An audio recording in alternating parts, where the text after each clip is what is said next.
saya menjadi sekretaris pimpinan cabang sebuah bank besar di kota Makassar. Saya asli Makassar. Ada yang orang Makassar di sini? Adakah? Kalau nggak ada, apakah ada keluarganya? Saya asli Makassar. Bukan Makassar, Bu, Bugis. Kelahiran Makassar. Tapi saya tinggal lebih banyak di Jakarta. Jadi sebenarnya saya orang Jakarta sih. Ya. Menikah di usia 22 tahun itu bukan sebuah pilihan sebenarnya, Bu. Suatu kondisi yang harus saya pilih. Saat itu orang tua saya adalah, saya hidup bersama kakek nenek saya. Siapa yang sayang sama cucu? Pasti Ibu Ratna nih. Saya adalah cucu kesayangan, princess di rumah itu. Ibu-ibu kan punya cucu ya? Gak ada yang gak jadikan ratu dan raja cucunya. Pasti bikin seperti itu. Karena saya pun diperlakukan sama. Ya, nah, usia 22 tahun saya pilih menikah. Karena 17 tahun saya ditinggalkan oleh kakek saya yang menjadi cinta pertama saya. Kakek saya adalah seorang laki-laki yang gagah perkasa, pejuang 45. Tahun 45 dia ikut berjuang. Militer, pengusaha sukses dan anggota DPRD. Dia adalah idola saya. Ketika beliau meninggal di umur 17 tahun, saya kehilangan pegangan. Karena saya berkata bahwa yang membuat saya berdiri tegak di rumah kakek nenek saya, di tengah gempuran om dan tante yang kadang suka ngomel. Saya kan anak bungsu ya. Ya kalau zaman sekarang mah udah dibilang KDRT. Zaman dulu kita nggak pernah menganggap pukulan, cubitan, marahan itu adalah KDRT. Itu didikan. Tapi zaman sekarang dikit-dikit dilaporkan, dikit-dikit dikasih tahu polisi, dikit-dikit ini jangan dipukul, ini KDRT. Ya nggak ya Bu ya? Saya merasa semua didikan om dan tante saya itu walaupun saya kena pukul, kena marah, kena maki, diusir. Saya mengatakan itu adalah sebuah didikan yang membuat saya bisa seperti hari ini. Jadi kemanjaan saya hanya diberikan oleh kakek saya dan nenek. Selebihnya tidak dimanja. Selebihnya dibikin seperti anak yang kalau perlu nggak ada kakek. Penonton film-film Ibu Tiri kan ya, kalau nggak ada bapaknya dipukul anaknya, kurang lebih begitulah. Tapi sebenarnya tidak sekejam itu. Mereka melakukan dengan kasih sayang. Saya sangat yakin. Nah, kenapa saya cerita Bu? Karena saya tahu bapak dan ibu-ibu di sini semua adalah seorang nenek. Saya dibesarkan oleh seorang nenek yang penuh kasih sayang. Saya tidak pernah melihat wajah orang tua saya sampai di usia SMP. Orang tua saya bercerai. Kedua orang tua yang ada di sini, anak-anaknya bercerai, insya Allah berikan doa yang terbaik.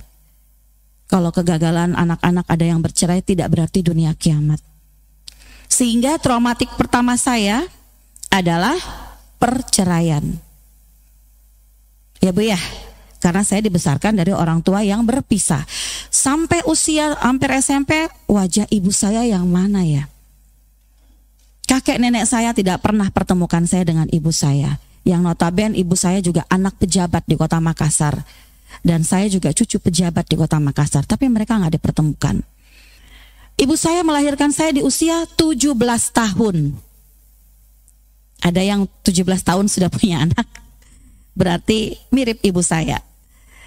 Ibu saya seorang anak SMA yang lulus dan dinikahkan, dijodohkan oleh dua keluarga besar di kota itu. Ya mungkin daripada pacaran, pikiran mereka jodohin aja. Ya. Saya punya waktu berapa menit nih Bu? Oh, berarti bisa 40 menit lagi ya. Mudah-mudahan kita bisa selesaikan materi ini. Karena kalau kita tidak masuk dari awal, Ibu nanti akan bilang, dari mana saya harus menggali kebahagiaan saya. Saya berharap ibu-ibu di sini adalah semua ibu-ibu yang mampu menggali kebahagiaan Ibu meski di usia yang tidak muda lagi. Ya, saya cuma mau sampaikan, saya seorang cucu yang sangat mencintai kakek nenek saya. Jadi ibu-ibu ada di sini adalah ibu-ibu yang pasti sangat dicintai oleh cucu-cucu Ibu. Ya, jadi nggak usah khawatir Bu, Ibu adalah seorang nenek yang sangat dicintai oleh cucunya. Sepanjang cucu itu mendapatkan kasih sayang. Oke, kehilangan dalam hidup saya pertama itu di usia 17 tahun. Seorang kakek, saya membawa trauma saya hampir 10 tahun lebih. Saya berduka karena kehilangan seorang laki-laki yang saya anggap sebagai tiang pondasi kehidupan saya. Bapak saya, mama saya kan tidak ada. Satu-satunya kekuatan saya adalah kakek. Nenek saya begitu lemah untuk membela saya ketika anak-anaknya marah sama saya. Nenek saya adalah mengajarkan pendidikan yang sabar dan ikhlas. Kakek saya mengajarkan tentang ketegasan dan kemandirian. Juga cinta yang tanpa kata.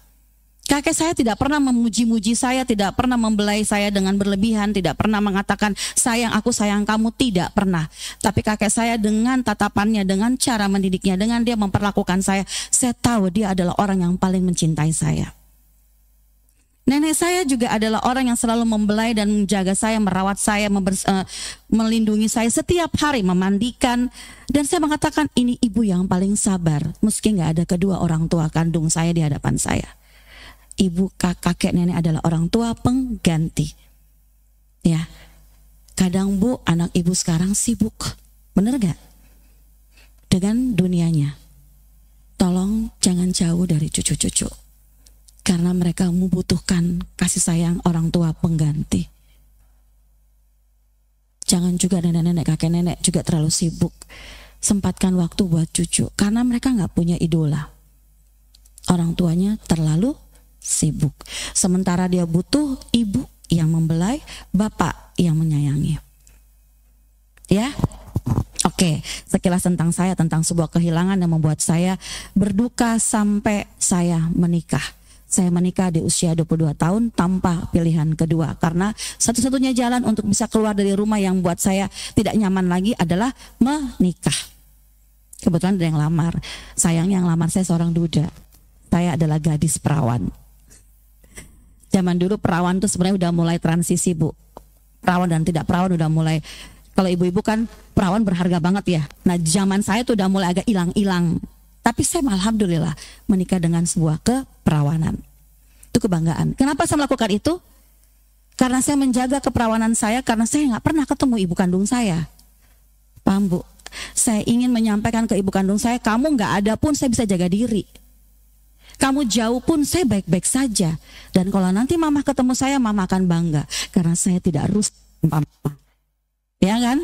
Jadi jangan pernah berpikir anak kita yang, cucu kita yang orang tuanya bercerai, anak-anak bakal rusak. Masih ada harapan Bu. Contohnya saya. Tidak bergaul salah. Alhamdulillah. Saya bisa ngomong gini kan udah lewat ya Bu ya. Tidak merokok, tidak bergaul salah. Tidak pernah juga over pergaulan ya. Dan tidak saya main ke dunia kalau zaman sekarang. Dulu kan suka agak disko sore ya Bu ya, disko sore. Tadi ibu yang sukanya disko sore itu ada dan saya ikut. Saya bergaul Bu, bukan saya anak rumahan banget, tapi bergaulnya karena nggak boleh dipingit, pasti dipingit. Nah singkat cerita, saya ingin menyampaikan ke kakek nenek dan ibu khususnya yang ada di sini bahwa seorang anak, apakah itu anak kandung yang akhirnya kita tidak sadar udah besar, tiba-tiba sudah memberikan kita cucu, ada yang harus kita selamatkan, yaitu cucu.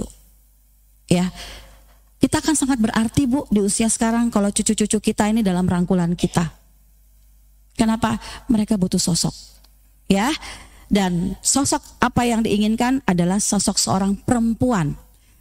Perempuan, coba pertama dulu mana ya? Perempuan itu dibutuhkan seorang anak dan seorang cucu adalah perempuan yang dipanggil ibu.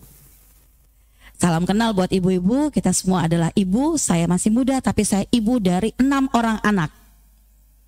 6 orang anak, 4 anak kandung, 2 anak titipan almarhum suami saya.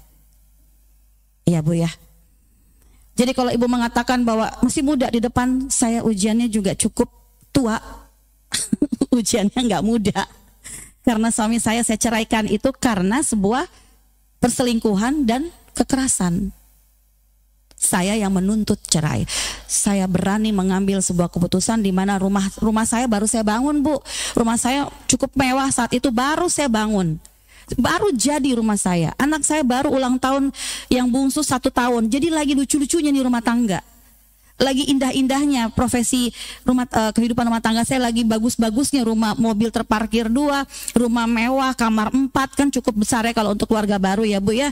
Dengan luas 250 meter, cukup besar buat saya saat itu. Saya hancurkan Bu. Dengan sebuah perceraian. Kenapa? Daripada saya gila, ya Bu ya, daripada saya sinting, saya masih punya anak 3. Lebih bagus saya menyelamatkan diri saya dengan perbuatan yang tidak disukai oleh Allah, yaitu bercerai. Ya Allah, saya tahu ini salah, tapi saya butuh hidup panjang. Saya butuh anak-anak saya punya ibu, dan saya harus keluar dari sini. Sayalah yang berdiri untuk menceraikan suami saya. Jadi saya bukan janda yang diceraikan, janda yang menceraikan suami saya.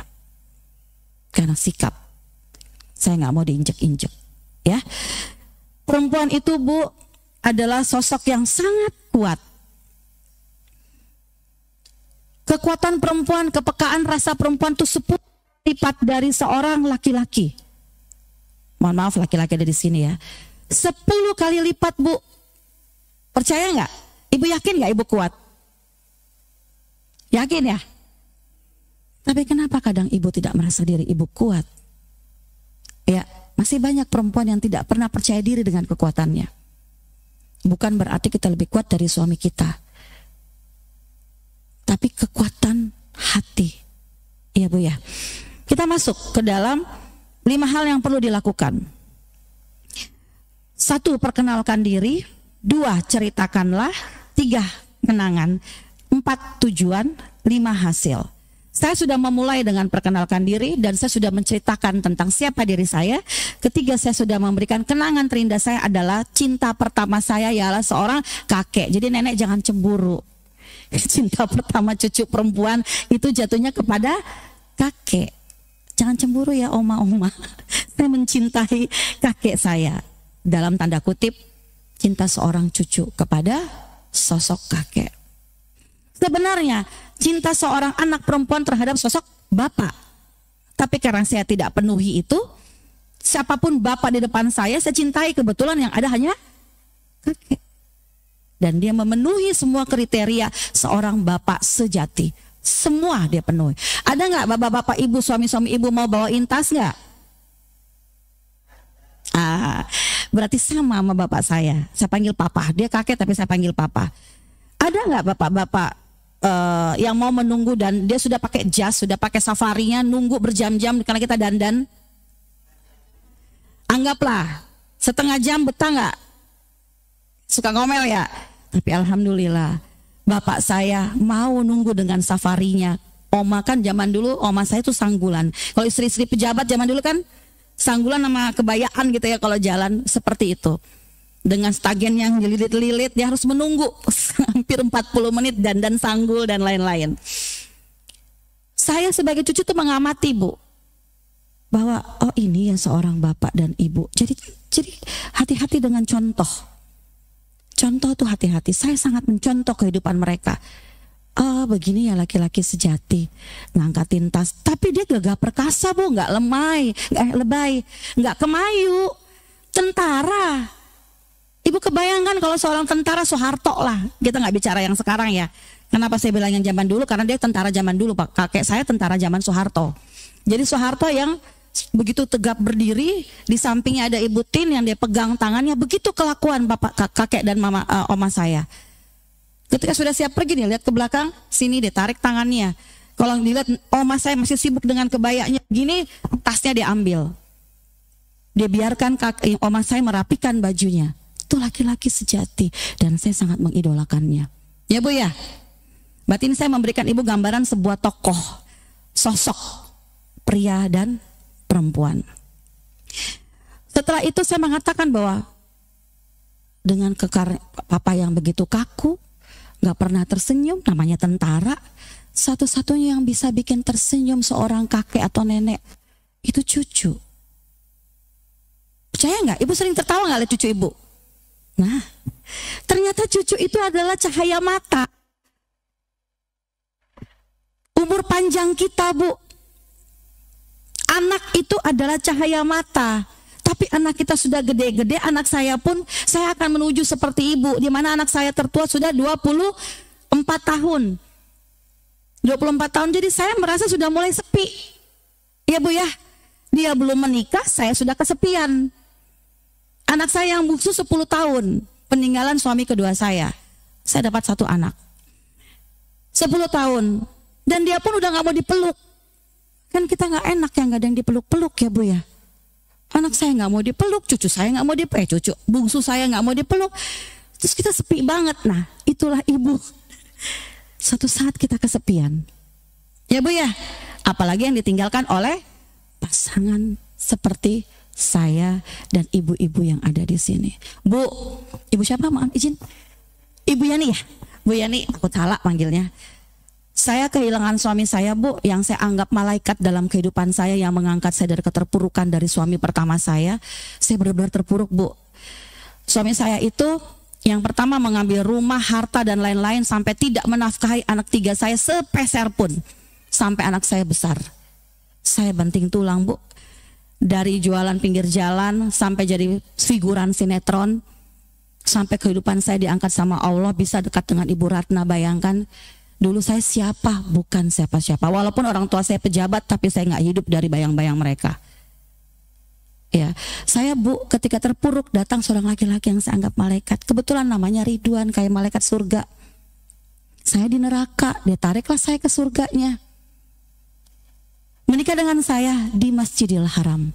Apa nggak surga banget tuh Bu? Apa nggak dimuliakan banget saya? Saya punya impian. Bu, hati-hati dengan pikiran ya. Pikiran di hati dan di otak ibu itu adalah doa. Saya hanya pernah bilang begini, ya Allah, kapan ya saya bisa menikah di Masjidil Haram? Kapan saya umroh? Dari keterpurukan saya, jangan boro-boro umroh Bu. Anak saya makan ayam aja mesti dipikir kapan dia bisa makan ayam, kapan dia bisa makan daging, karena nggak punya apa-apa, dizolimi sama suami pertama. Kenapa dizolimi? Suami saya bilang, kalau kamu ambil anak kamu nggak dapat sepeser pun harta. Saya bilang, makan tuh harta kamu. Yang penting anak saya dekat dengan saya. Saya nggak takut sepeser pun diambil, dan saya benar-benar dimiskinkan Bu, dimiskinkan. Rumah petak-petak saya tempati yang 300.000 pun susahnya saya bayar. Dengan 3 orang anak yang masih kecil-kecil. Masuk SD pun saya nggak bisa bayar. Sampai saya titipkan anak pertama saya ke mama saya, karena saya bilang, mama saya nggak bisa bayar sekolah. Tapi tidak pernah saya meminta begini tangan saya ke orang tua saya. Saya hanya minta tolong sekolahkan anak saya. Tapi mama saya tidak pernah tahu kalau di rumah nggak ada beras. Token saya habis. Saya keluar rumah aja nggak ada duit, sampai semua emas yang punya yang tersisa di dalam tubuh saya habis. Orang tua saya nggak tahu penderitaan saya, karena kan dia orang tua memang dari dulu udah jauh. Ya, saya nggak mau melaporkan kesedihan saya kepada dia. Adik saya ada Bu, saya juga nggak pernah cerita kepedihan saya sama adik saya. Saya cukup dengan 3 orang anak saya dan dengan Tuhan saat itu. Sehingga suami saya Bu Yani datang dalam kehidupan saya. Itu saya anggap sebuah malaikat, tapi nggak terpuruk banget. Dia ketemu saya di posisi saya sudah agak survive, sudah agak bisa berdiri tegak lagi dari keterjatuhan saya, karena anak-anak saya harus makan, jadi saya bekerja. Pada saat bekerja itulah saya ketemu dengan suami saya. Dia impian saya yang dulu jauh tidak mungkin saya dapatkan, menikah dan umroh pertama kali dalam hidup saya. Disitulah saya menikah Bu Ratna. Umroh pertama. Dan saya dinikahkan di situ oleh seorang kiai di Jombang. Sebuah keajaiban lagi, pernikahan tidak pernah saya planning. Semua kayak Allah yang siapkan di langit, turun ke bumi, dan saya menikah di Masjidil Haram dan diberikan syukuran sama teman-teman saya di dalam sebuah hotel yang tadinya tidak di situ juga. Tapi entah rencana Allah bagaimana, hotel itu dipindah. Rombongan umroh kami dipindah dan masuk ke dalam hotel mewah yang ada di depan Masjidil Haram. Bukan, satu yang hotel ada di Indonesia juga, apa namanya? Saya menikah di penthouse-nya Hilton. Syukuran Bu. Siapa yang pernah merencanakan bisa ada di penthouse-nya Mekah?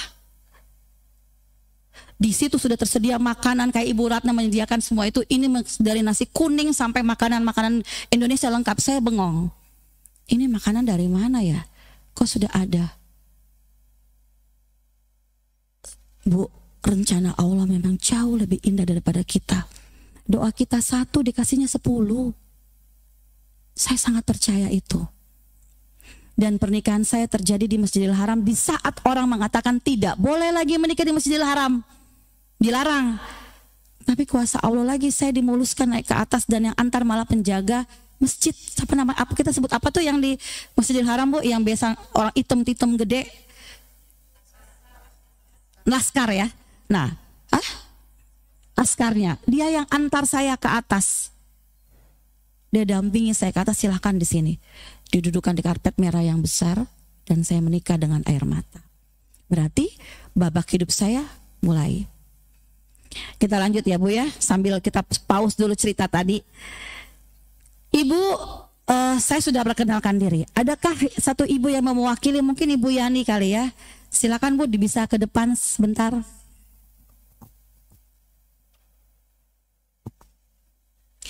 Setiap perempuan diberi kesempatan menjadi ibu. Ibu itu siapa? Tugasnya apa dan kedudukannya seperti apa? Ibu harus kenali siapa dia. Kenali kita punya diri sendiri. Nama itu ibu itu siapa? Ibu punya nama kan? Kita belajar ya, walaupun sudah sama-sama lanjut, biasanya suka lupa nama sendiri, ya kan?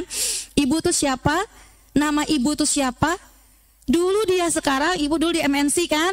Nah, dulu ibu pramugari, bukan? Ibu Yani dulu ibu siapa? Yang pramugara tadi yang mana, Bu? Oh ya, udah pulang. Ibu dulu ada profesi kan? Oke, nanti kita cerita. Dan sekarang ibu siapa? Ya, kita perkenalkan siapa diri kita kembali ke titik nol sebelum hari ini. Sehingga perempuan dan ibu itu bernama Yani.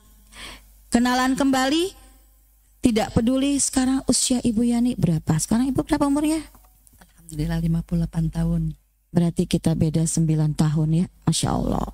Oke, Bu Yani. Ibu Yani SMP, saya baru masuk SD.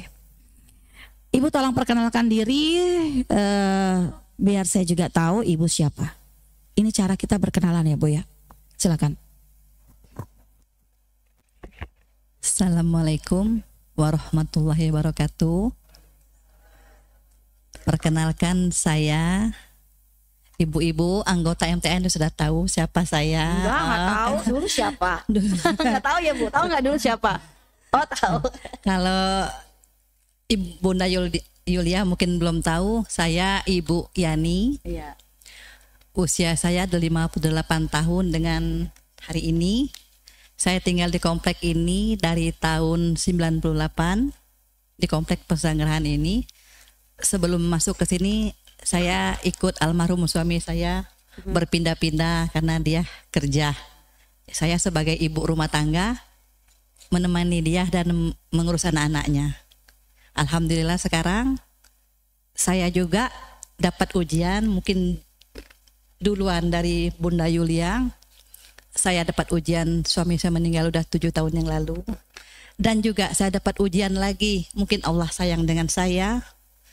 Anak saya juga setelah ditinggal papanya meninggal, anak saya yang pertama juga mengalami perceraian. Jadi cucu ada sama saya. Dan juga anak saya yang paling kecil juga sampai saat ini juga belum menemukan jodohnya. Mungkin nanti dengan doa-doa ibu yang banyak ini segera dikasih jodohnya oleh Allah Subhanahu wa taala. Saya juga punya pengalaman seperti Bunda Yulia. Saya lagi seneng-senengnya sekolah, begitu selesai sekolah, cita-cita pengen kuliah. Ya cuman Allah mengasihkan saya jodoh. Saya juga dinikahkan oleh orang tua saya. Malam ini ketemu orangnya, besok saya menikah. Luar biasa ya. Luar biasa kena. Tapi alhamdulillah perbedaan usia saya dengan almarhum suami saya 10 tahun. Dan saya merasa saya menikah dengan beliau, saya cuman ibu rumah tangga. Sampai saat ini saya masih menikmati kebahagiaan juga dari beliau. Jadi sama seperti Bunda Yulia, insya Allah suami saya walaupun sudah almarhum itu tetap bagi saya itu malaikat saya juga. Tepuk tangan dulu dong. Tepuk tangan yang lebih meriah, Ibu, jangan ngantuk. Tepuk tangan dulu. Di masjid boleh kok tepuk tangan. Baik, Ibu Yani. Terima kasih Bu. Pertanyaan saya satu. Ibu jangan lihat bawahnya ya. Itu kan di atas ada. Oh ya, nggak apa-apa. Nggak pindah ini ya. Nggak pindah-pindah ya. Mas Dimas, coba lihat laptop di mana posisinya. Pindahkanlah ke cerita kawan tentang dirimu. Oke, tadi Ibu Yani sudah bercerita. Ibu kenal tapi Ibu nggak tahu. Ada yang Ibu nggak tahu pasti. Saya pengen tanya sama Ibu Yani. Ada 3 pilihan yang saya ingin Ibu pilih. Ibu adalah ibu yang bahagia. Ibu adalah ibu bahagia tapi, atau ibu sangat bahagia karena. Coba. Ibu adalah ibu yang bahagia, 1. Kedua, ibu bahagia tapi. 3, ibu sangat bahagia karena. Pilih yang mana? Alhamdulillah saya ibu yang sangat bahagia. Karena Karena saya merasakan kebahagiaan itu dengan diri saya. Walaupun tidak ada seorang suami, saya bisa menjalani hidup ini dengan sangat luar biasa. Karena ada anak-anak saya, terutama ada cucu-cucu saya dan juga teman-teman saya di komplek ini. berarti kesimpulannya Ibu Yani hari ini menyampaikan kepada ibu-ibu semua bahagia memiliki teman-teman ibu, ya, mempunyai cucu dan juga mempunyai cucu dan anak sekalipun kehilangan suami. Itu nggak menjadi alasan ibu nggak bahagia. Tidak menjadi alasan saya buat saya. Sekali lagi kita beri aplaus sama Ibu Yani. Ibu, kita pindah Mas Dimas nanti ya. Saya punya 3 pilihan. Ibu bahagia tapi ibu sangat bahagia karena. Kalau ibu sangat bahagia karena, berarti ada sesuatu di balik itu. Karena ibu punya teman-teman, karena ibu punya cucu, karena ibu punya kehidupan yang sekarang ibu rasa sangat bahagia. Itu karena, ya. Pertanyaan saya lagi, masih sanggupkah ibu bahagia kalau karena itu semuanya hilang? Insya Allah masih bisa, karena masih Allah yang menemani diri saya. Oke, berarti satu kali kita beri aplaus ke ibu, berarti ibu lolos pertanyaan saya. Sehingga di sini saya ingin menyimpulkan bahwa kebahagiaan itu adalah sebuah dan kebahagiaan itu kita Oke, ibu paham semuanya ya. Ini kita sekedar mengingat kembali Bu, karena saya yakin ibu-ibu yang sangat senior sudah sangat tahu bagaimana menciptakan kebahagiaan. Nanti saya tanya caranya bagaimana menciptakan kebahagiaan. Oke, Ibu Yani makasih karena saya pikir ibu sudah tiba di posisi ada dan tidak ada, ibu akan tetap bahagia. Satu pertanyaan saya sebelum ibu kembali ke tempat ibu. 7 tahun yang lalu, di saat malaikat ibu pergi, ya, masih adakah sedikit ganjalan yang belum tersampaikan? Masih adakah ibu yakin suami ibu ingin melakukan sesuatu tapi tidak terselesaikan? Berarti tuntas. Bagaimana ibu melewati kondisi sedih ibu dalam 1 tahun pertama? Sebenarnya itu awal-awal suami saya meninggal itu memang berat, karena saya ditinggal suami itu dia tidak sakit. Kita siang masih pergi kondangan bersama, pulang masih bersama, terus malamnya suami saya masih sholat di masjid ini. Itu jam 11 malam dia mulai merasa perutnya nggak enak gitu, terus sering sendawa gitu kan. Jam 1 kurang tuh dia udah mulai gelisah. Saya tuh nggak ngerti kalau orang mau meninggal tuh gitu, dia udah saya pegangin berkeringat ke badannya kan, saya pikir itu masuk angin, saya baru kayak putih, kasih minum air panas. Tahu-tahu jam 1:30 dia mulai nggak tenang. Saya bilang ke belakang, Pak makan dulu, hayu makan ke belakang, saya kasih makan. Terus dia ke kamar mandi, baru pegang pintu kamar mandi dia panggil, mah cepet. Saya bilang saya mau ngambil minum. Kenapa Pak? Cepat, dia bilang gitu. Saya datang, dia langsung rebah di saya, berdua aja sama dia sampai dia tidur, sampai dia nggak ada, saya berdua aja dengan dia. Apa yang ibu rasa? Saya waktu itu nangis, dan cuma saya bilang, ya Allah kalau ini memang suamiku sudah dipanggil, aku ikhlas dunia akhirat gitu. Saya panggil anak-anak di atas, saya suruh buka pintu, teman-teman di sini juga pada kaget. Ya, yang merasa sedih mungkin mereka, bukan saya, karena saya waktu itu shock banget ditinggal suami saya.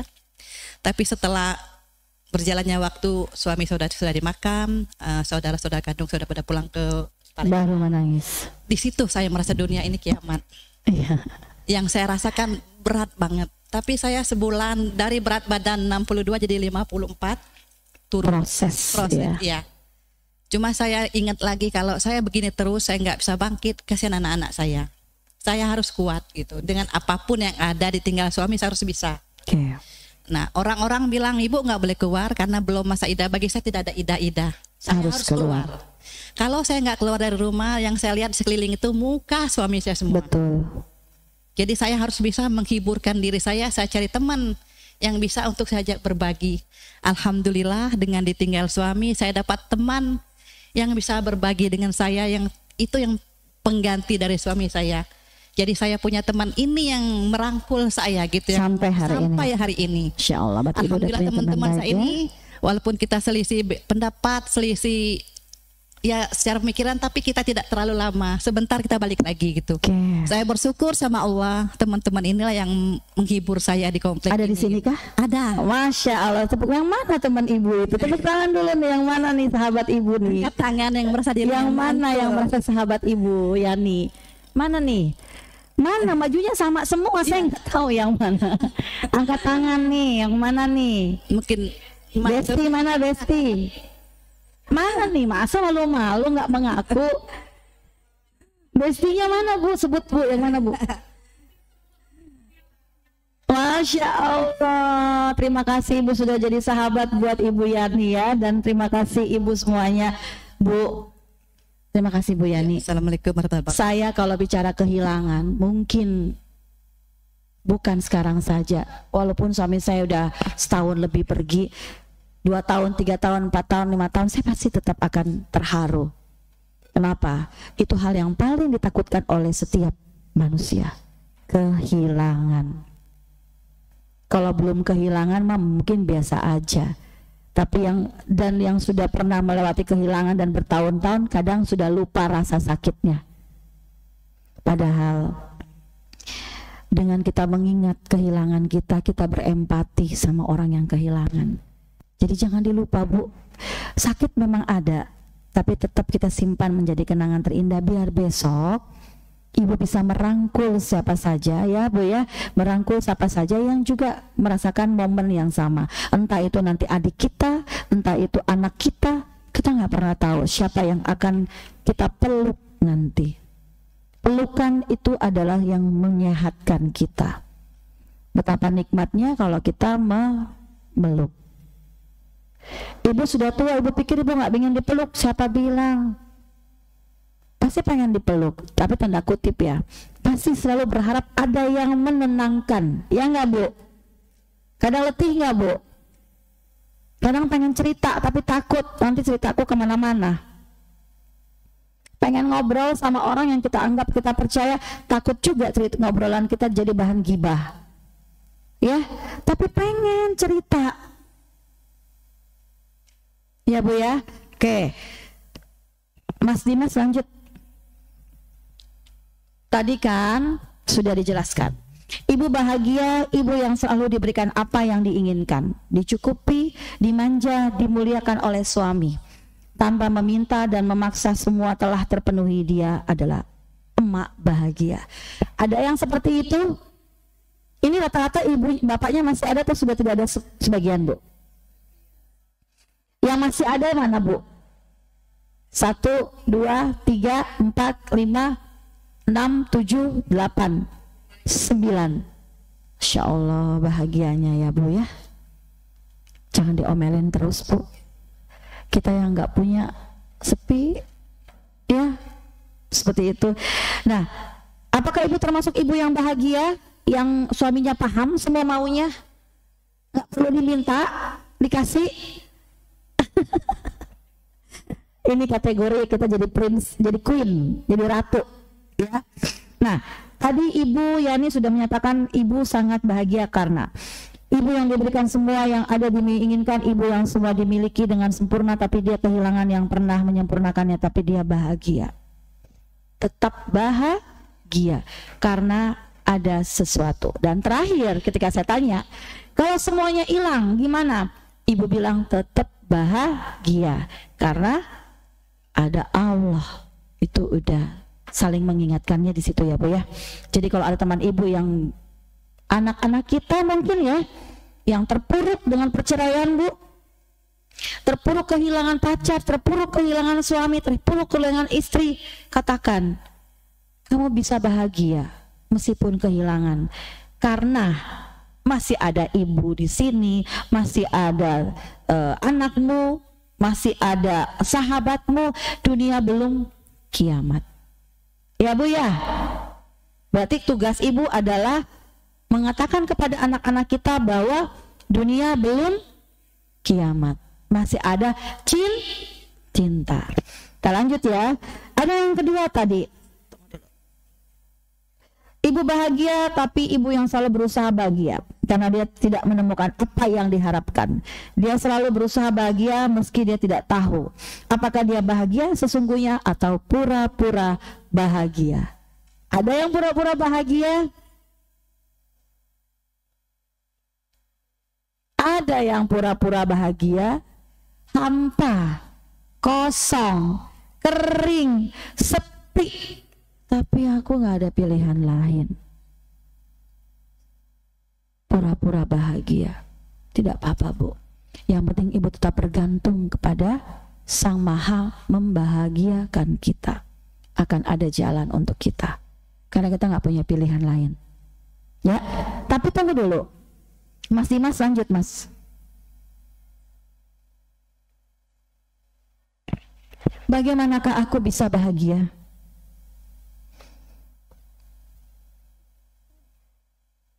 Kita lanjut, masih ada 24 menit ya. 15 menit ya. Hanya ada 2 pilihan. Mas Dimas,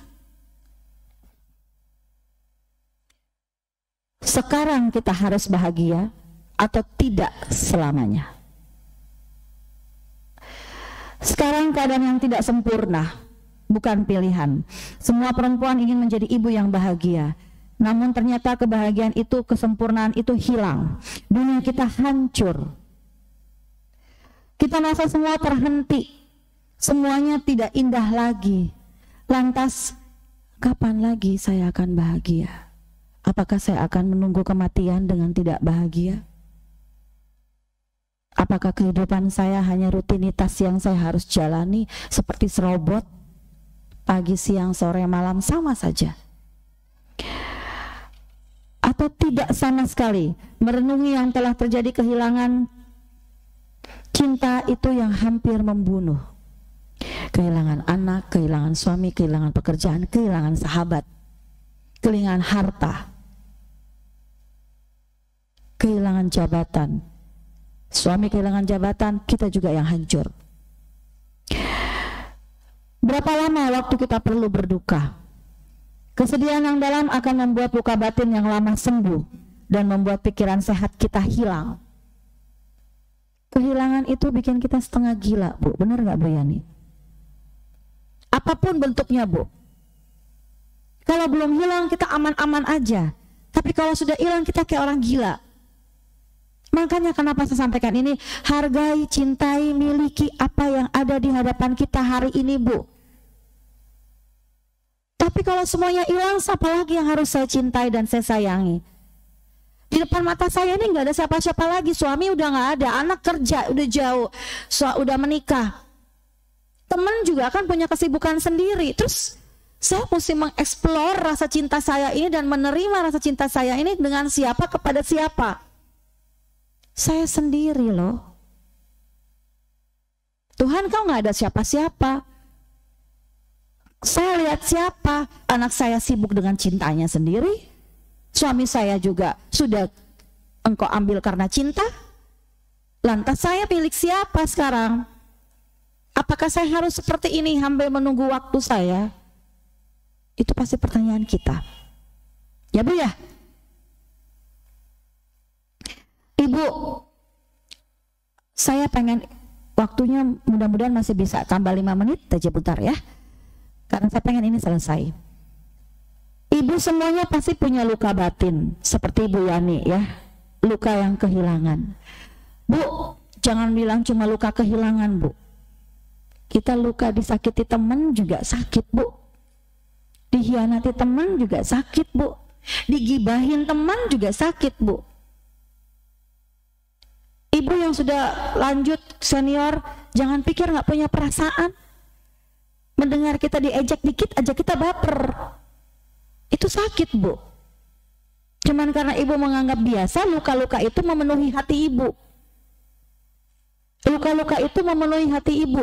Jadi bentuk hati yang segi yang kita ilustrasikan bentuknya kayak love begitu, itu penuh dengan coretan-coretan luka. Dihianati, disakiti. Kita udah baik sama dia, kita udah tolongin, loh, kita nggak tahu diri banget ini orang. Gue udah hidupin lu sekian tahun sama misalnya ponakan atau apa, dia malah pergi ninggalin kita tanpa terima kasih. Gue kasih makan lu sekian tahun tapi lu nggak tahu diri. Itu bu, luka. Ada kan kayak gitu? Punya nggak? Banyak. Nah berarti ibu coba kalau deteksi hatinya itu ada banyak garis. Dan pasti ada yang masih berdarah.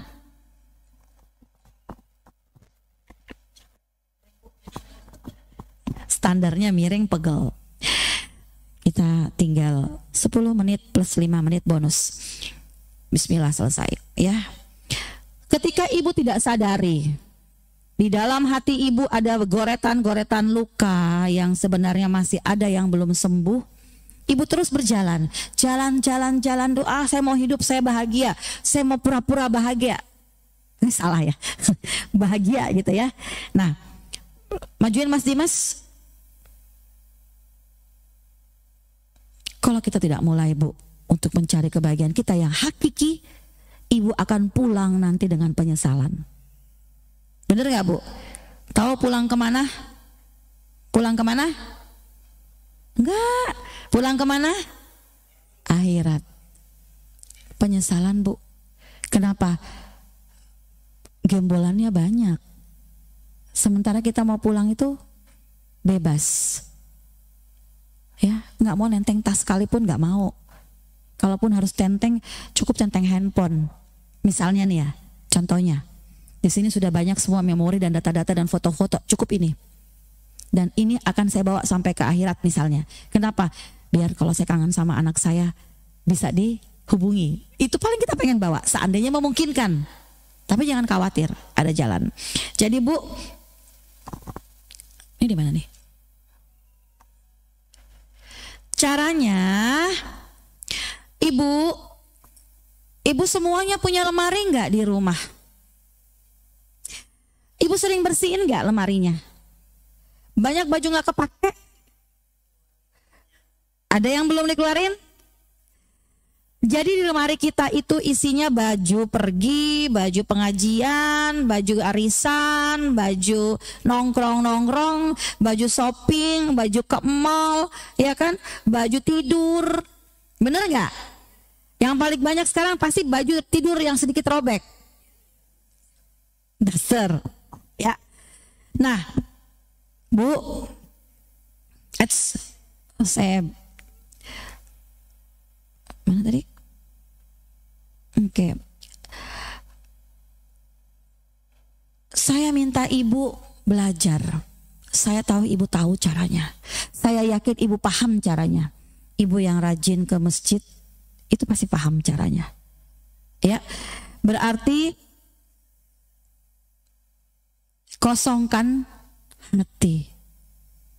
Kosongkan hati sama dengan kita keluarkan baju-baju yang tidak terpakai.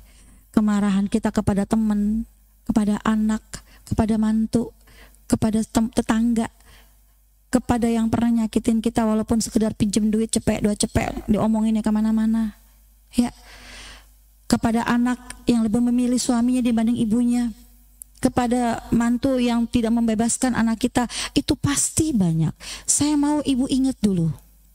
Tolong hari ini sebelum kita berakhir sesi satukan rasa. Saya nggak mau katakan ini ceramah karena saya nggak pantas ceramahin ibu-ibu semuanya. Saya mau kita satukan rasa. Ibu pikirin dulu, boleh nggak sejenak kita ingat? Saya kasih waktu ibu 30 detik mengingat. Ya, apa yang paling membuat ibu terluka? Yang paling dulu, nanti terurai dari situ. 30 detik aja, kita hening sebentar. Saya hitung sampai 30 ya bu ya.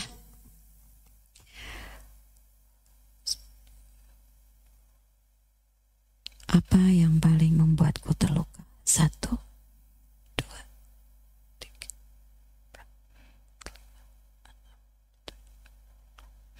3. Yang paling membuatku menangis.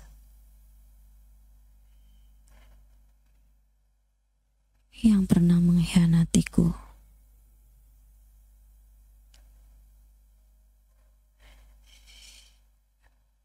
Yang pernah jolim di belakangku. Dan anak-anak. Kelakuan mana yang paling membuatku menangis? Saya yakin tidak ada satupun ibu yang ingin dibantah oleh anaknya. Oke. Ibu sudah menemukan? Sudah? Sekarang, kalau ibu sudah menemukan, ibu urut. Bayangkan ini ada kertas, yang pertama yang paling sakit, yang terakhir yang terbaru yang paling ringan. Bu, jangan lupa, kita pulang harus ingat. Karena itu harus kosong. Ya Bu ya, harus kosong. Paling atas dan paling bawah. Ketika paling atas kita bayangkan muka anak kita atau suami kita. Katakan hari ini bahwa maafkan, aku memaafkan suamiku yang tidak sempurna. Aku memaafkan anak-anakku yang tidak sempurna. Aku memaafkan sahabat dan temanku yang tidak sempurna. Aku memaafkan tetanggaku dan teman-teman di luar sana yang tidak sempurna. Bu, katakan aku maafkan. Bisa kan? Dibilang Bu, kita sama-sama ya, kita mulai ya Bu ya, karena saya nggak tahu luka batin ibu apa dan tidak akan cukup waktu untuk satu persatu cerita di sini. Kalau saya di kantor saya terima siapa saja datang, biasanya janjian. Jadi kita coba sama-sama biar nanti ini cara kita mengosongkan hati kita ya. Oke, kita mulai. Kita katakan bersama, saya maafkan ya. Pertama kita mulai kepada orang tua kita. Kita tahu orang tua kita kan sudah tidak ada, tapi ada dendam, ada kecewa, ada sakit hati, kita nggak pernah tahu. Ya, mari Bu, untuk orang tuanya yang masih hidup maupun orang tuanya yang sudah tidak ada, kita katakan dengan hati yang paling ikhlas, agar kiranya orang tua kita yang dalam kubur sana, atau kebetulan saya yatim piatu, ibu dan bapak saya sudah pergi, jadi saya akan mendoakan bersama-sama dengan ibu semua di sini. Saya ikhlaskan kedua orang tua saya yang tidak sempurna. Oke, kita mulai dari orang tua. Bismillahirrahmanirrahim. Sebelumnya kita Al-Fatihah dulu, Bu. Bismillahirrahmanirrahim. Al-Fatihah.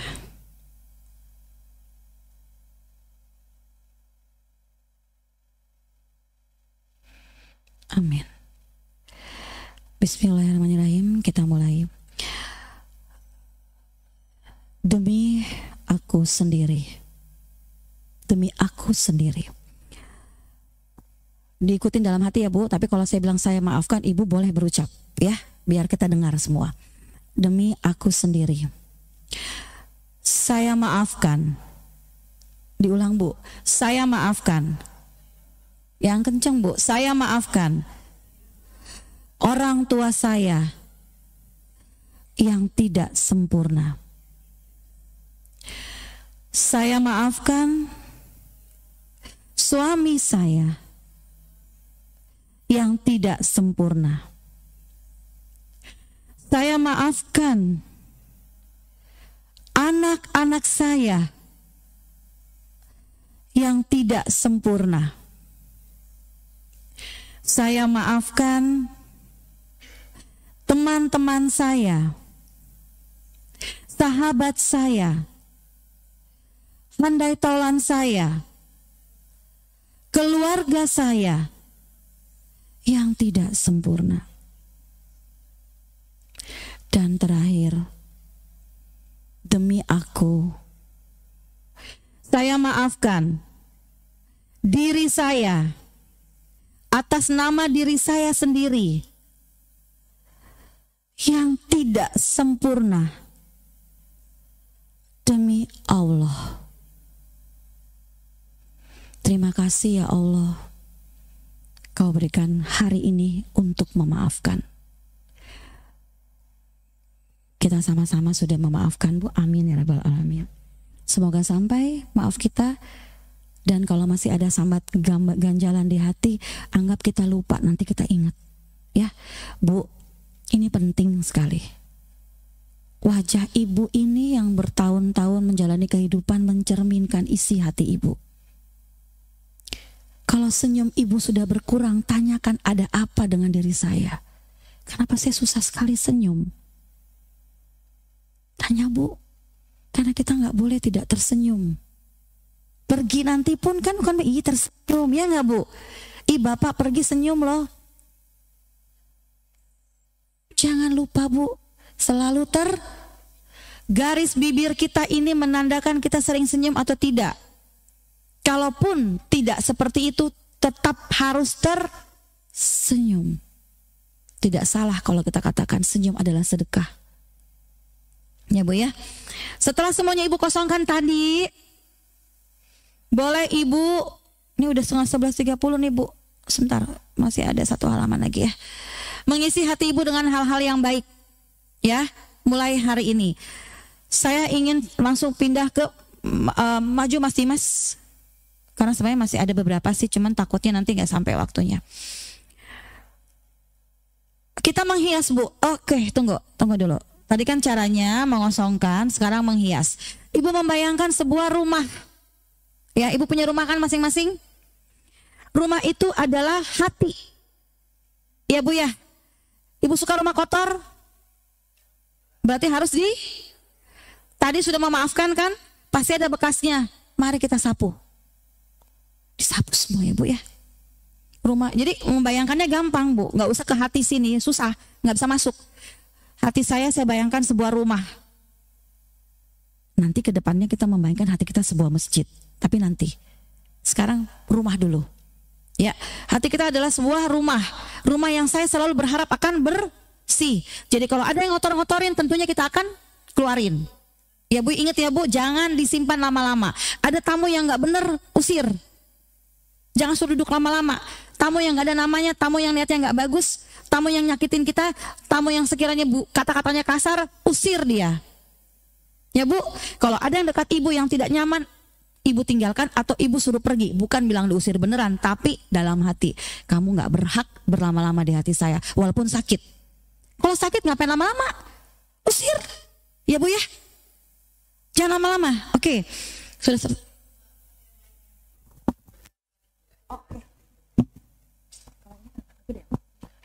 Suaranya agak gedean. Baik. Kan Ibu untuk menghias rumah kita harus bersih. Ibu bisa paham maksud saya kan?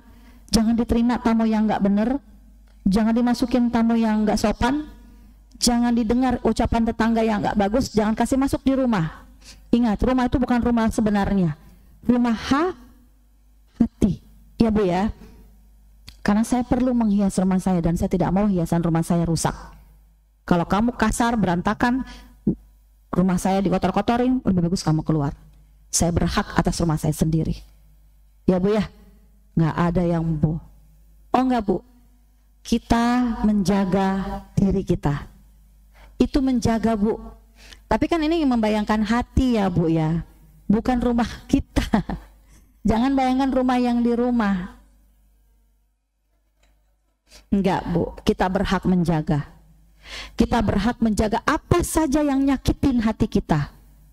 Bu, ini hak kita menyehatkan diri kita. Jangan sampai ada omongan orang, ucapan orang, teguran orang, tapi jangan kita berantem Bu. Jangan keluarkan di mulut.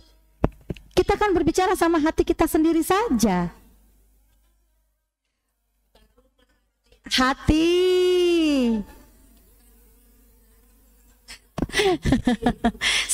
Nanti ada titiknya di situ Bu. Oke, kita lanjut ya. Mas Dimas naikin. Mas Dimas. Nah, halal. Bu, halal. Ibu tahu halal? Saya percepat ya. Mas Dimas maju lagi. Kita mampu melalui beberapa tahap dalam hati kita yang sekarang terbayangin seperti rumah idaman. Maka apa yang perlu kita lakukan adalah memastikan yang masuk ke rumah kita adalah semua yang datang dari niat. Kalau niatnya nggak bagus, usir aja. Ngapain diterima ya? Terus hingga apa yang akan dibawa dan kita berikan adalah halal. Ya Bu ya, halal itu jelas, segala yang baik apa-apa itu halal. Sebuah benang halal itu berasal dari kata halal alma. Benang kusut terurai kembali. Sesuatu yang tadinya ngeringkel-ngeringkel di hati ibu nih sekarang udah mulai halal. Ya Bu ya, yang tadinya kayak biji-biji di badan tuh dilempengin, itu udah mulai halal. Dalam ajaran Islam, mengkonsumsi barang yang halal dan suci dan baik merupakan perintah agama dan hukumnya adalah wajib. Ya Bu, yang masuk ke dalam rumah kita pastikan halal. Ya Bu, lanjut Mas Dimas. Nah, umat Islam didorong untuk selalu memperhatikan halal dalam kesucian dari apa yang diperolehnya. Dalam ajaran Islam, mengkonsumsi barang yang halal, suci dan baik merupakan perintah agama. Bu, hati-hati dengan rezeki. Hati-hati sama rezeki. Rezeki itu banyak terselubung dengan hal yang tidak halal. Hati-hati Bu, rumah kita nggak boleh kotor, ya Bu ya. Pikiran, perbuatan, perkataan, dan itu mencapai sebuah pahala nanti, pahala halal. Ingat apa yang haram. Musyrik di rumah kan nggak boleh ada patung ya, bener nggak? Patung, lukisan, memelihara anjing, makanan, minuman yang memabukkan, bermain dengan hal yang berbau pertarungan dan bayaran. Bu, sebenarnya bukan seperti itu yang saya mau jelaskan. Sebelum kita tutup nanti sebentar lagi, saya mau pastikan bahwa patung, lukisan, memelihara anjing, makanan, minuman adalah, ibu sudah pasti tahu itu haram. Contohnya kita lebih dalam lagi Bu, patung itu adalah sesuatu yang kita dewakan. Apakah itu anak, apakah itu suami, apakah itu orang terdekat kita, tidak boleh. Ya Bu ya, ingat Bu ya, jangan jadikan dia sesuatu sembahan kita. Segala sesuatunya untuk dia. Kita juga berhak membagi untuk diri kita. Kalau sudah tidak nyaman, jangan dipaksa. Semua dari hati Bu. Kalau hati kita tanda nggak enak, tinggalkan. Ya Bu ya, jangan dipaksa, jangan ditolerir hal-hal yang tidak baik. Tidak selalu kebaikan kita itu bernilai pahala Bu. Kadang jadi mudarat. Hati-hati dengan sebuah kebaikan. Ya Bu. Lukisan, sana ibu memajang kebencian, kemarahan ibu di dalam pikiran ibu. Itu terpasang berbulan-bulan, bertahun-tahun sampai puluhan tahun. Turunkan itu lukisan. Buang, bakar kalau perlu. Jangan mengenang sesuatu yang menyakitkan hati kita berlama-lama. Itu lukisan Bu. Itu arti hakikat dari musyrik. Ya Bu ya. Memelihara anjing. Ada siapa? Ada anak yang membuat orang tuanya jadi pembantu. Sama betul dengan artinya memelihara anjing. Kita memelihara anjing di diri kita. Maka itu tidak boleh. Tidak boleh seorang anak bisa menguasai ibunya seakan-akan ibunya tidak tahu apa-apa. Seakan-akan ibunya bodoh. Seakan-akan ibunya sudah tidak mengerti dan dia berhak berkata kasar dengan kita. Menghardik seperti menghardik seekor. Ini Bu pengertiannya. Untuk kita satukan rasa ya Bu. Di luar itu tolong jangan disambung-sambung. Ini untuk satukan rasa saja. Makanan minuman memabukkan. Sesuatu yang melenakan ibu, sesuatu yang membuat ibu terbuai, sesuatu yang membuat ibu lupa ingatan, lupa keluarga, lupa anak, lupa segalanya. Itu sama saja artinya ibu membawa masuk makanan minuman yang memabukkan ke rumah. Karena ibu suka lupa untuk pulang, lupa untuk kembali. Ya Bu ya. Terakhir, bermain dengan hal yang berbau pertaruhan dengan bayaran. Itu kalau diartikan kan judi. Tapi kita nggak boleh bertaruh apapun dalam hidup ini dengan Allah. Biarkan Allah yang menentukan semuanya. Jangan kita duluan. Kita bilang, besok akan beramal nih contohnya ya. Besok itu anak akan begini. Kenapa lebih duluan kamu yang tahu daripada Allah? Nggak bisa bertaruh. Biarkan mengalir. Ya Bu ya. Oke, lanjut Mas Dimas, kita percepat. Rumah yang indah, tamu yang dicintai Allah. Berarti rumah kita harus indah agar tamu-tamu yang masuk itu pantas masuk ke rumah kita. Kalau hati kita busuk Bu, Jangan harap tamunya bagus. Kalau hati kita penuh yang tadi, Bu, di mana tamu mau duduk kalau semua isinya ganjelan, gak nyaman duduknya. Ya Bu ya. Lanjut Mas Dimas. Udah penutup ini. Tujuan kita sama-sama. Saya hadir ke sini, datang duduk mendengarkan Ibu Yani. Ibu hadir ke sini, datang duduk mendengarkan saya. Kita satukan rasa. Saya tidak berceramah ya Bu, saya ingin menyatukan rasa. Apakah satu rasa sekarang kita bahwa apa yang disampaikan benar? Benar enggak Bu? Hati kita ini perlu dijaga. Karena itu rumah. Bahagia itu ketika Allah ridho. Bahagia itu saat hati kita lapang. Bahagia itu ketika rumah bersih, wangi dan berisi hal yang bermanfaat. Bahagia kita saat tamu yang datang adalah yang membawa kasih sayang dan cinta. Bahagia kita bukan datang tiba-tiba, tapi kitalah yang membuat bahagia itu hadir. Yang mempersiapkan tempat yang indah untuk menghadirkan bahagia. Bahagia itu ketika rumah kita penuh dengan cinta. Dan semua hal yang ada di dalamnya halal. Ketika halal semua akan dijaga oleh malaikatnya. Karena halal itu prosesnya nggak gampang. Kita harus buang-buang yang buruk, ikhlas melepas yang menjadi rezeki kita. Kalau memang nggak halal, tinggalin. Nggak makan nggak apa-apa, ada Allah. Ya Bu ya. Nah terakhir, karena sudah semuanya tiba, pindah Mas Dimas. Saya ada di sini kembali lagi, saya bilang kita sama-sama paham. Tidak ada yang lebih yang saya sampaikan, saya yakin Ibu juga paham. Hanya saya mengingatkan saja, ada rasa yang kita perlu satukan. Sehingga saya berikan nama hari ini pertemuan kita adalah satukan rasa. Saya adalah Julia Putri Nur, saya juga punya YouTube, catatan harian Julia. Saya punya IG, kalau ibu-ibu punya IG, mari kita saling follow. Punya Facebook juga namanya sama Bu, saya nggak pakai nama palsu. Saya mau jadi orang apa adanya. Ya. Terus kantor saya di Gedung Pesona dekat sini Kebayoran Lama. Kalau ibu pengen datang ke tempat saya, misalnya Bu ini ada anak saya, boleh nggak nasihati? Jangan suruh dia nasihati saya. Saya nasihati dia. Mari satukan rasa dengan saya. Karena saya pernah merasakan jadi anak. Boleh bawa ke saya. Insya Allah Bu. Ya, Mas Dimas lanjut.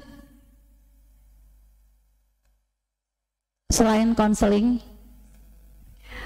saya adalah seorang pembicara di luar Bu, untuk anggota DPRD, kepala desa, ibu-ibu PKK.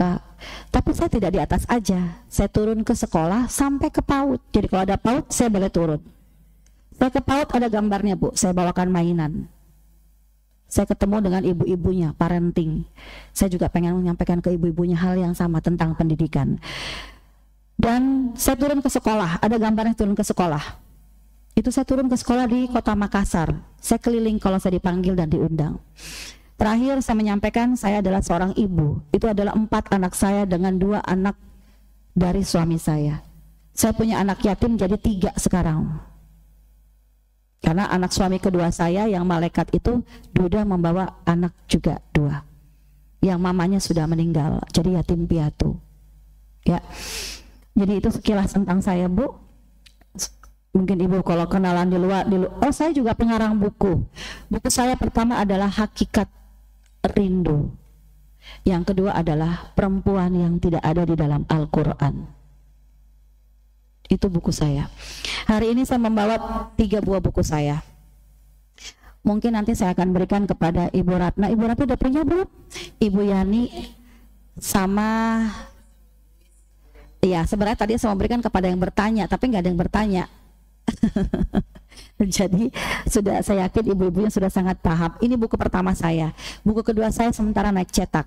Itu di atas gambarnya. Itu foto di Mekah langsung dan saya judulkan Perempuan yang Tidak Ada di Dalam Al-Quran. Penasaran pasti siapa itu ya. Baik, terima kasih. Ditutup slide penutupnya Mas Dimas. Nah, ini yang tadi kita sampaikan ya Bu ya, tentang Al-A'raf ayat 157. Isinya pertemuan kita hari ini. Ya, terima kasih buat ibu-ibu semuanya. Saya ya kasarnya ya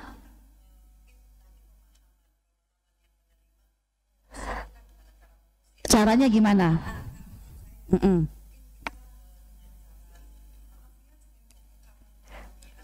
Iya Bu, betul. Jadi gini, ini hati ibu tidak ada yang lihat ya, tidak ada yang lihat. Nah, tapi betul kata ibu, tidak boleh kita mengusir dengan kasar, karena semakin kita kasar mengusir orang yang dalam hati kita, itu tidak akan pergi. Memang kita harus siasati biar yang menyakiti hati kita itu pergi pelan-pelan. Dengan juga kasih sayang Bu. Katakan mungkin saya menyayangi kamu, saya menyukai kamu, tapi boleh nggak kita ketemu di luar saja. Contoh begitu ya, jangan di rumah saya. Artinya ibu tidak mau dia terlalu masuk ke dalam kehidupan ibu. Kasarnya begitu. Maksudnya kiasannya ya, saya suka kamu datang. Ini tamu yang nggak nyaman ya, tamu yang agak-agak ibaratnya mau ngerusak hati kita ya. Saya suka sama kamu, kamu teman yang baik selama ini. Tapi kayaknya kalau kamu duduk lama-lama di rumah saya, kok ya sakit ya. Ya kan, kok ini nyesek banget dada saya ya, kok kayak saya pengen nangis kalau kamu selalu bicara, berarti kamu nyakitin saya. Arti ibu berkata dalam hati ibu sambil membayangkan wajah orang itu, wajah orang yang nyakitin ibu, saya suka kamu, kamu teman saya, kamu baik sama saya, tapi boleh nggak kita ngomongnya di luar saja, karena kalau di dalam rumah saya nanti mengganggu anak saya, misal gitu, saya pengen mengganggu orang tua saya atau mengganggu suami saya, boleh nggak di luar? Itu ilustrasi Bu. Ibu berhak menghayal seperti itu. Kita kan tahu cara menghayal ya. Itu mengafirmasikan di pikiran. Nanti tamu ibu secara bantuan semesta, Allah Subhanahu wa Ta'ala meridhoi, dia keluar. Ya Bu ya. Oke. Demikian, karena saya bilang tidak cukup kita cerita, tapi once kita akan kembali lagi ya. Makasih Ibu Ratna, Ibu Yani, dan semuanya ibu-ibu yang telah duduk baik bersama saya. Terima kasih sudah mendengar, satukan rasa hari ini. Mohon maaf kalau ada salah kata. Saya tidak berceramah, sekali lagi saya bukan ustazah. Kita satukan rasa. Makasih. Assalamualaikum warahmatullahi wabarakatuh. Terima kasih.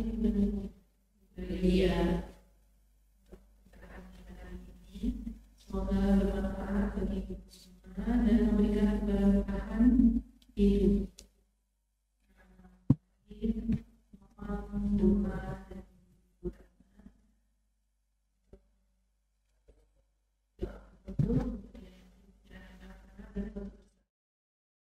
Ya. Alhamdulillah hari ini kami dari Masjid Al-Amin ibu-ibunya mendapat pencerahan, terutama untuk diri saya tadi nangis sebenarnya. Saya merasakan bagaimana yang saya sedang hadapi sekarang ini. Ujian itu gak dari anak, gak dari suami, gak dari lingkungan. Tapi insya Allah saya akan membuang apa yang kotorannya di dalam hati ini. Saya belajar untuk ridho. Kalau ikhlas itu yang tahu hanya Allah. Kalau ridho itu mudah-mudahan ini yang akan menjembati saya ke surganya nanti.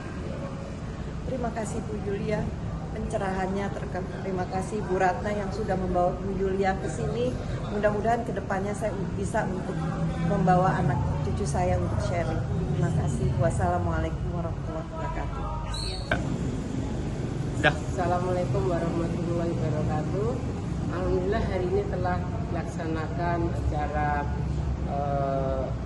pencerahan dari Ibu Julia Budinur pada Ibu Majelis Taklim Al-Amin, sehingga Ibu Majelis Taklim Al-Amin tidak hanya mengaji saja, namun juga mendapatkan ilmu-ilmu yang lain yang insya Allah bermanfaat buat ibu-ibu MTA dan keluarganya. Mungkin itu saja, lain kali insya Allah bisa disambung lagi. Terima kasih. Wabillahi taufiq wal hidayah. Wassalamualaikum warahmatullahi wabarakatuh.